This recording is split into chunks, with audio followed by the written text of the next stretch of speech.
So in this video, we're going to be taking a look at what we should be doing in regards to hotfix. Let's go ahead and create a new file. And that is using the YNG import and why that's so much better. So we'll go ahead and import the YNG file, and we are going to import the Trump file that we were using in our previous. So previously we looked at the PLT import option, and we saw the flaws there. We had multiple colors in the design and multiple stone sizes for each color, but the PLT import filter would only see basically one bead size, even though there were more than one bead size. So the YNG import option will see all the different colors and all the different spangle sizes used for each color. But the other issue that we had with the PLT format was the assigning the beads. That was kind of cumbersome. So this is a very similar form that we had previously with the PLT format, but notice that we have red, white, and blue in this design. And in this design, we deliberately used lots of different spangle sizes. So we have red, white, and blue in 2mm. We have red, white, and blue in 3mm. But we also have red, white, and blue in 4mm for this design. Now, I created this specifically for rhinestone designs, and truthfully, if I were going to use this in my Spangle machine, I probably would make a few modifications so we didn't have to have three different transfer sheets for one design. That's not really, while it's certainly doable, um, it would be better if we could minimize it to one or two transfer sheets rather than use three. But at any rate, what the most powerful thing about this is, so for the biggest thing is it, first of all, it saw all of our stone and spangle sizes, which it should do in the PLT import filter, and it doesn't, and that's just dumb. That for lack of better wording, it's just lazy from a programming standpoint, because we clearly have the option here. Why wouldn't we have the same option in the PLT format? I mean, that's just dumb. I don't get it.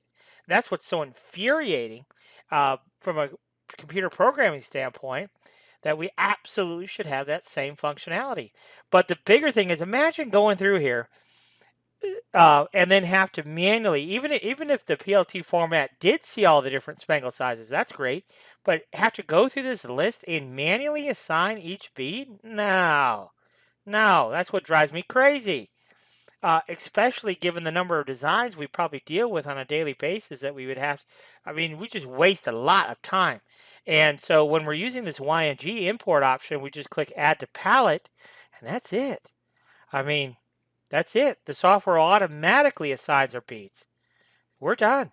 We just hit OK, and that's it. So why would we want to do anything different? Why? And if we look at this design, you could see that now when we remember before with the PLT option, this is the garbage. That's what we got with the PLT import option. Hello. And this is what we get with the YNG import option. Hello. I mean, difference night and day. And so I was talking with another Spangle machine owner, and she was telling me that when she's using that import PLT option, she just deals with it. That's what she told me. She just deals with it. No, no, no, no, no, no. We, as a user group, need to create an uproar because, first of all, we should know about the YNG format as an option. That's problem number one. But problem number two is the PLT format ought to be fixed. That's what would jam down our throats to be using. We shouldn't have to deal. And then so you could see that when we're using this YNG option, our designs come in absolutely pristine, perfect every time. It wasn't a big deal. We just click import YNG. We selected our file and we imported it. and we didn't have to assign our bead color. It does that automatically. Now, yes, it didn't get my blue right. It picked Capri blue or something instead of cobalt. Who cares? It's close enough and it looks beautiful. Look at the stone sizing. You can see it's all perfect. Just like in the original design, everything is absolute pristine, just like it should be. There's no fiddling with nothing. Like I said, I don't know what we as end users are supposed to do with that. That is the PLT option. I don't know what we're supposed to do with that. That's just absolute junk. And that is perfection. So we want to use, so the bottom line is we want, if you don't already have it, go out and buy it, or just demand this software manufacturer do what it really should do and allow us to import Stika designs directly into Hotfix. That's what it should do. But if it's got to make a buck, okay, it's got to make a buck. But don't, and especially ColdESSE, don't provide us this stupid PLT format that don't even work. It doesn't work. Hello, that's a massive issue. So give us this. Now, that's the good news. The good news is there's an easy solution of using the YNG format when we import. It recognizes all the different spangle sizes, and it will automatically assign the appropriate bead from the appropriate library, and boom, it gives us a perfect result. We're ready to punch. So that's the good news. The bad news is getting your YNG files. Yeah, that's another whole can of worms. That's another whole can of worms. And there are some other issues that we're going to talk about in our next video in regards to, there's some other things that we really need to be able to do here in Hotfix that we really can't do. So not only do we fix the YNG issue, but we fix some other issues along the way too. And we'll talk about that.